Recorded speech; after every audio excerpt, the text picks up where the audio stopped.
WNST, Towson, Baltimore, and Baltimore Positive. It's with great pride and pleasure that I announce that the Maryland Crab Cake Tour is letting itself play. March 4th, we get back out finally, taking the masks, we're going to be at Mama's on the Half Shell down in Canton. I keep saying Nacho Mama's, but it's right next door. So you can find us down on the square in Canton. That's March 4th. And then a whole litany of dates moving forward. And John Martin from the Maryland Lottery is on now. And I know you'll like this. First off, I'm wearing my Chicken Palooza shirt because I'm getting ready for summer because it's 65 degrees out as we're doing this segment. But I have not had a crab cake this year, I thought about this because how is that possible? Wait a minute. Here's what happened. I went to Costas the other night. I got my shot and I went and I got crab imperial and I put it on English muffins and made crab toast. Oh, it was so delicious. So I went to Costas last weekend, and this is the variety in my life. The things, I'm very I'm flexible. I have infinite flexibility now. So I got in the car and I went to Costas craving a crab cake. I got the menu and I was going to order 2 crab cakes. I was going to eat one, take one home. I had it all planned out. And then somehow, some way, I saw the salmon with the crab meat special tomato cream thing. And I thought, I've never had that. So I got it. And now I just thought about it again. I have not had a crab cake in 2 months. The last crab cake I had was Fadley's Christmas time. I brought a crab cake home at Fadley's, the last crab cake I had. So this is going to be a big deal when I get together. But the punchline of the whole story is you had a great meal. It was unbelievably delicious. And I brought crab soup home that's in the fridge. And I still have crackers. And I brought some spinach home. But the actual crab cake, I'm waiting for the tour. I'm saving myself. And by the way, and I know you're supportive of all this, and I appreciate that, I'm going to find places in May that you've never heard of. I got a place called Soul Cuisine that I got recommended to me, a lot of downtown places. The places that aren't, no offense to Pappas or Conrad's or the place G&M, the places we've gone, I'm going to turn new soil, till new soil here as I find new crab cakes all summer long. So I appreciate your sponsorship. I hear we have winners. You're here to tell me about people winning money again. And I listened. I was in the car last week. I heard our segment. I still can't believe we're giving away like tons of money for getting the shot. Like I totally forgotten about that. You know what? Today, I should say this week, but it was today, we had our $500,000 Vax Cash week 1 winner in here today. We also drew a $50,000 winner from Montgomery County this week. The first week winner was from Dundalk, as you know. So when someone finds out they won $500,000 for something they probably didn't even know they were entered in, probably is that possible? Did you talk to this winner? Did this winner know that they were? Personally, I did not, but you're right. That happens a lot. I mean, we know that from Vax Cash 1. I mean, we had people here who, and you always hear these horror stories about people being scammed. So when somebody tries to reach out and give them money, their first instinct, right, is to pull back and say, "Whoa, wait a minute." And there are those. Do I have to sit through the meeting for the free condo? Right, exactly. For the timeshare. Right. But those things they do happen to people, and we are, our part. We're very thrilled to be working with the governor's office and the Maryland Department of Health, and there will be $50,000 weekly winners up until May 3rd, when a $1 million winner will be selected for the Vax Cash 2. And we is this the Dundalk person, the $500,000? First, yes, was from Dundalk. Yeah, that's my homeland. But if I had this person on, the first thing I would say is, did you know? Because I got my shot, and I just mentioned I went to Costas, and I had that was my booster. I went to Costas. When I'm getting the shot and I'm masked up and I'm sitting there over in Dundalk on Wise Avenue, and I wasn't thinking I might win money out of this deal, right? Like, so, what a brilliant thing to do, and I think a brilliant thing to promote what you guys do, which is try to raise revenue for the state at heart, right? Well, I tell you that the lucky light is shining on your burg of Dundalk, because just this last week we had one of our first pick 5 winners. A gentleman won $25,000, which is the maximum prize on a 50-cent bet for a new pick 5 winner. And you can find all these winner stories on mdlottery.com. But you may want to go back and visit the homeland and just roll around in the soil a little bit.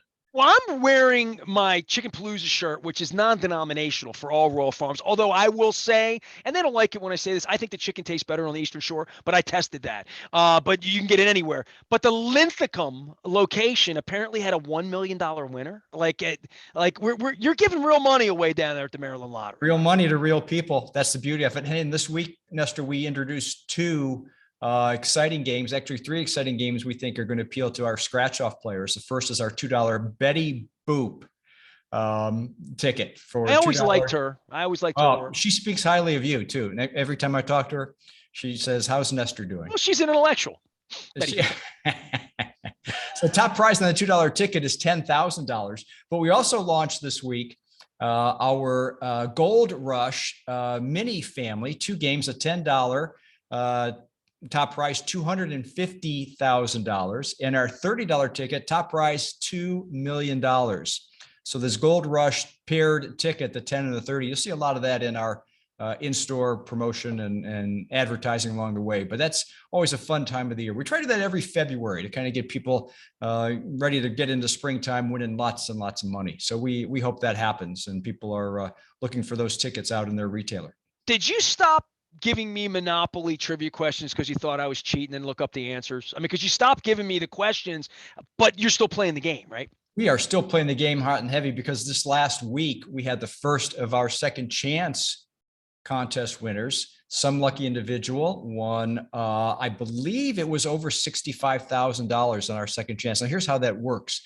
Once a player buys one of our 4 scratch-off tickets or our 2 fast play tickets, if it happens to be a non-winning ticket, you may enter it into our second chance drawing. And every month between now and July, we will have a rolling progressive jackpot for second chance winners. For instance, today we reset it. We're about $4,000 now, but between now and March 21st, which is the deadline for the next entry, that jackpot will grow and grow and grow. Last month it grew to $65,000.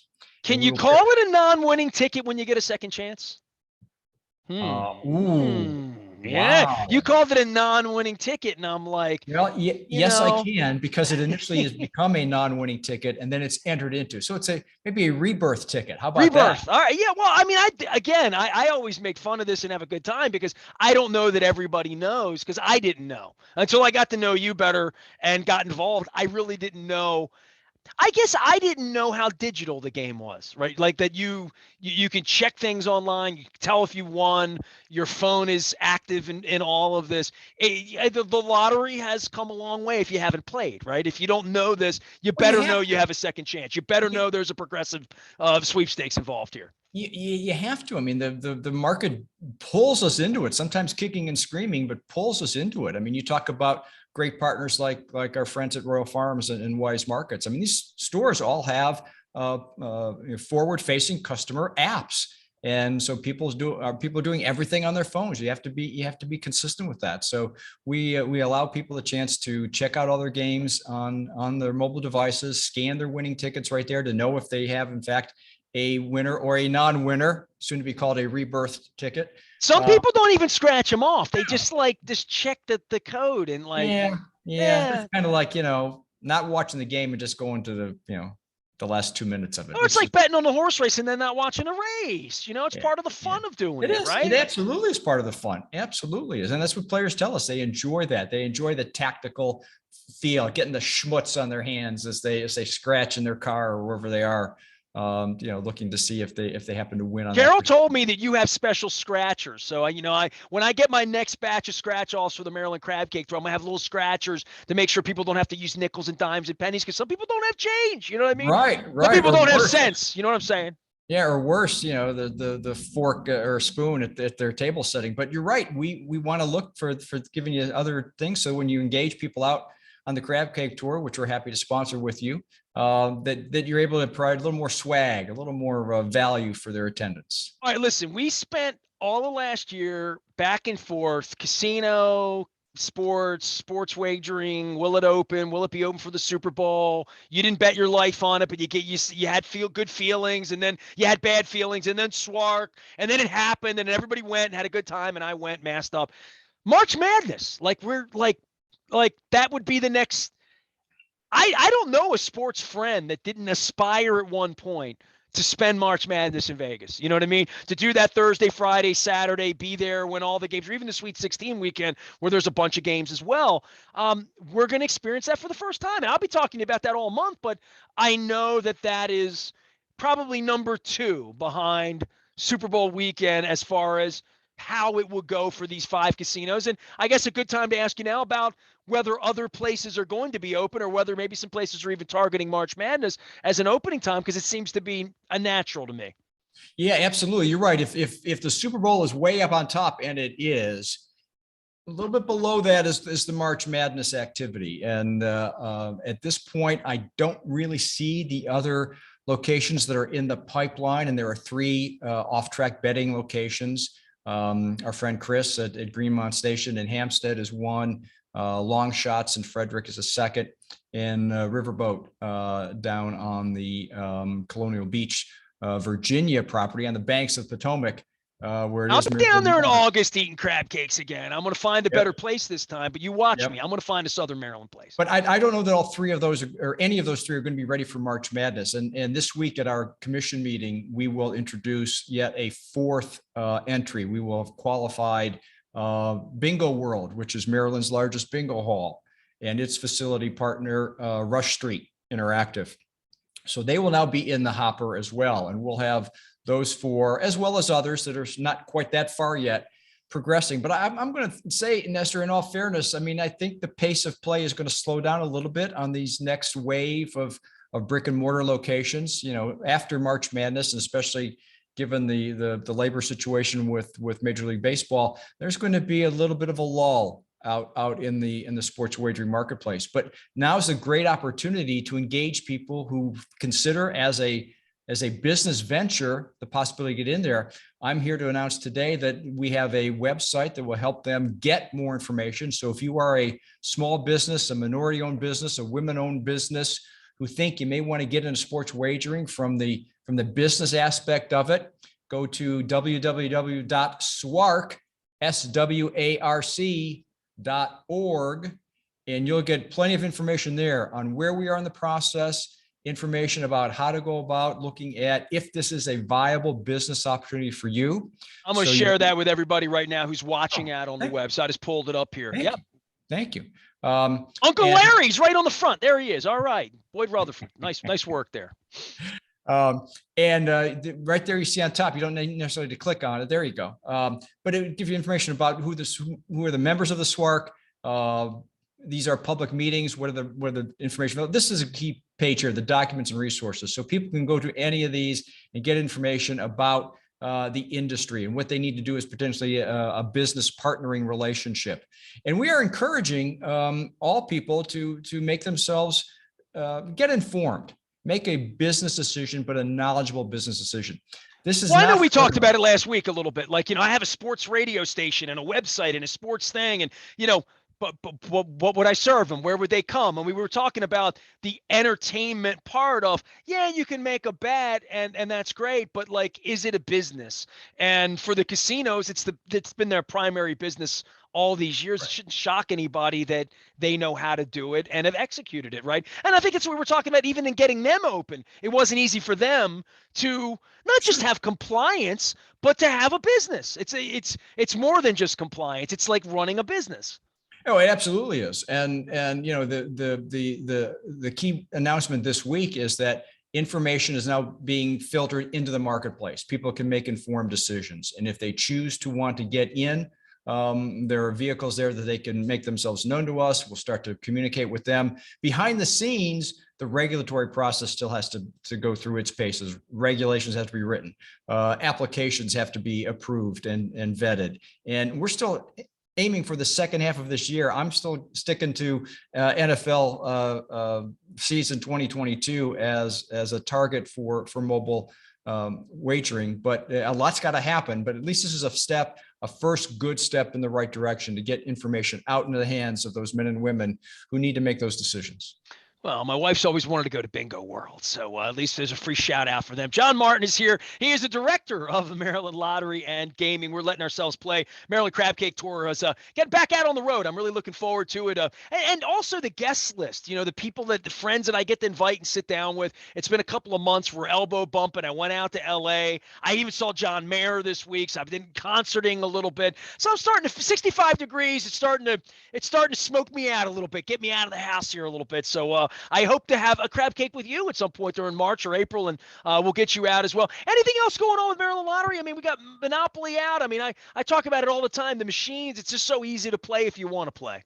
Yeah, we are. And similar to you, I mean, with the spring, we tend to get into our event season as well, and upcoming events for us, so people can come and meet and greet us at the Maryland Home and Garden Show, the first 2 weekends in March at the Timonium Fairgrounds.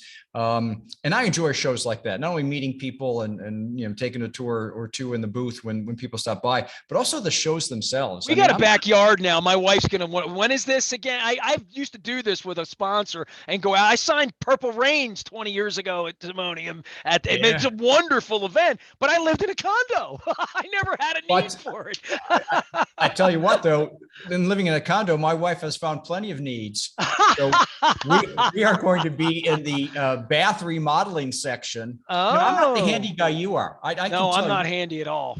Yeah, well, I'm not. So, but we're going to do our little tour through the booths and try to make some informed decisions ourselves. John, I'm making an informed decision that the raccoons and the fox and the deer that I've seen out the window are going to eat all my wife's vegetables. And I keep saying to her, we can go to Wise. We can just go to the farmers. We can get like the couple.